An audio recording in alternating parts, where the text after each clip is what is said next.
எப்பயாவது பிளாக் எழுதுறதுக்கு என்ன வேணும்னு நினச்சிருக்கீங்களா? சிம்பிளாக சொல்கிறேன். உங்கள் பிளாகுக்கு clear topic, catchy title, useful content and reader friendly language வேணும். பட் இதோட சீக்ரெட் வெப்பன் என்ன தெரியுமா? அதுதான் on page SEO. Step 1, title and meta description. உங்கள் கண்டென்ட்க்கு ஷார்ட்டாக கீவேர்டு இருக்கிற கேட்சி டைட்டில் கொடுக்கணும்.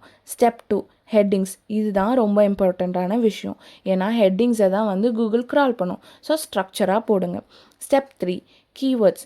ஃபர்ஸ்ட் 100 வேர்ட்ஸில் ஹெட்டிங்ஸில் அப்புறம் கண்டென்ட்டில் நேச்சுரலாக யூஸ் பண்ணுங்கள். ரொம்ப ஓவர் ஸ்டெப் பண்ணாதீங்க. Step 4, URL structure.